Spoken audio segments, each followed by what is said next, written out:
Bayar terus mengalir. Sejauh mana pemerintah merespons desakan pembatalan vaksinasi berbayar ini? Kita akan bahas topik ini bersama dengan juru bicara Menteri BUMN Arya Sinulinga, ada juga anggota Komisi 9 DPR RI dari fraksi PKS Neti Prasetyani.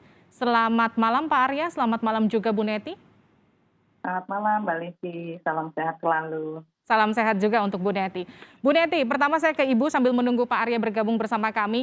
Pemerintah ini kan akhirnya menunda vaksinasi berbayar, tapi kan alasannya melakukan vaksinasi berbayar untuk mencapai herd immunity secara lebih cepat. Kalau Anda setuju atau tidak setuju dengan apa yang dilakukan pemerintah ini? Ya, tentu saja Mbak Livi sebelum bicara setuju atau tidak setuju, tentu apa yang dilakukan oleh pemerintah tiba-tiba ada sebuah BUMN yang kemudian membuka pendaftaran atau membuka layanan vaksin gotong royong individu berbayar ini tentu mengagetkan. Karena dari berbagai rapat yang kita lakukan dengan mitra, baik Kementerian Kesehatan, Badan POM, PT Bio Farma, dan sebagainya, kita masih ingat betul tanggal 15 Maret 2021 kita menyelenggarakan rapat. Salah satu kesimpulannya adalah yang saya ingat betul di poin 3 itu bahwa Komisi 9 DPR RI meminta Kementerian Ketenagakerjaan Republik Indonesia memastikan bahwa vaksin gotong royong ini tepat sasaran dan gratis atau tidak memungut bayaran sama sekali. Oke. Itu hasil rapat terakhir. Jadi artinya kalau tiba-tiba muncul vaksin gotong royong untuk individu berbayar pula, ini pasti mengagetkan seperti itu. Artinya di luar kesepakatan rapat, kita nggak pernah ngomongin soal vaksin gotong royong individu, kok tiba-tiba pemerintah mengeluarkan itu. Nah, itu menurut saya perlu diklarifikasi sebetulnya ya kepada pemerintah. Perlu diklarifikasi oleh pemerintah dan sudah bergabung bersama kami juru bicara Menteri BUMN Arya Sinulinga. Selamat malam Pak Arya. Malam. Pak Arya, menurut Bu Neti dari Komisi 9 perlu diklarifikasi oleh pemerintah karena dalam rapat dengan Komisi 9 tidak pernah ada wacana ataupun pembicaraan soal vaksin gotong royong berbayar. Wah, kalau ditanya soal itu saya nggak terjawab. Karena itu urusan Komisi 9 dengan Kemenkes. Ya, jadi itu di internalnya teman-teman Kemenkes lah dengan Komisi 9 ya. Soal komunikasinya saya nggak paham, Mbak.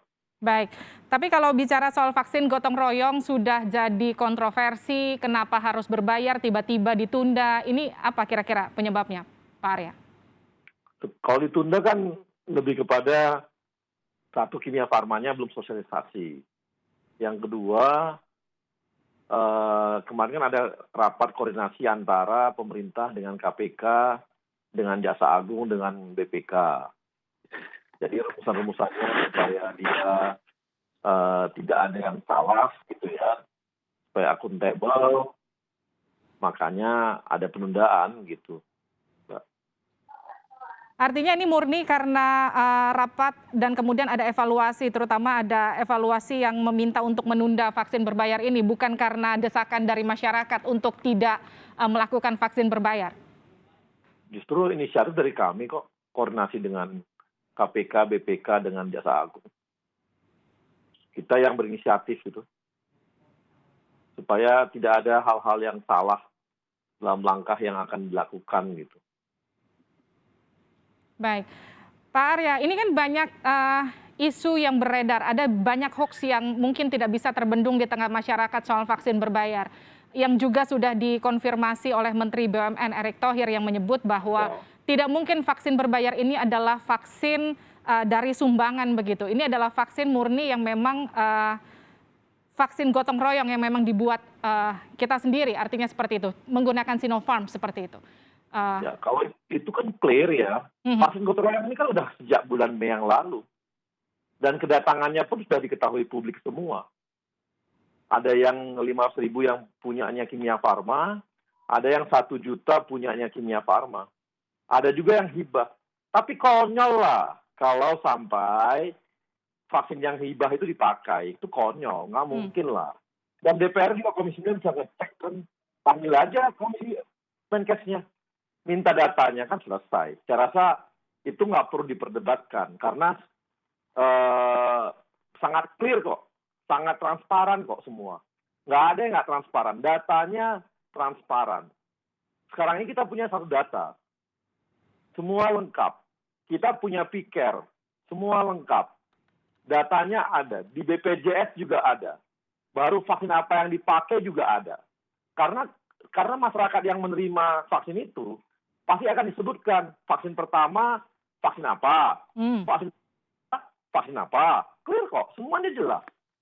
Saya rasa sih nggak perlu, itu terlalu sujon gitu loh kalau sampai merasa bahwa itu vaksin hibah dipakai, itu kan apalagi cuma 500.000 vaksin tersebut ya, artinya sangat bukan arti mengecil tapi gampang banget dicek gitu, sangat gampang dicek karena angkanya kecil yang hibah itu. Tapi saya juga nggak tahu ya, tiba-tiba kepikir bahwa yang vaksin hibah bakal dipakai untuk vaksin berbayar.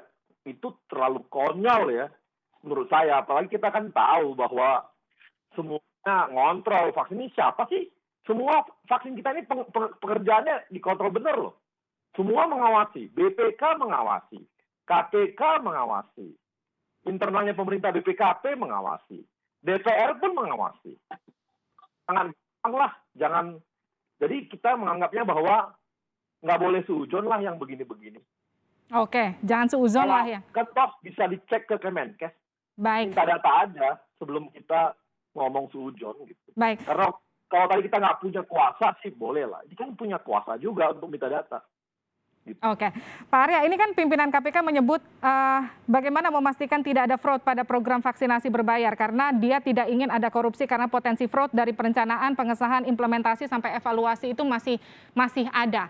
Apa respon Anda soal ini? Tapi nanti dibahas usai jeda di Sapa Indonesia. Oke.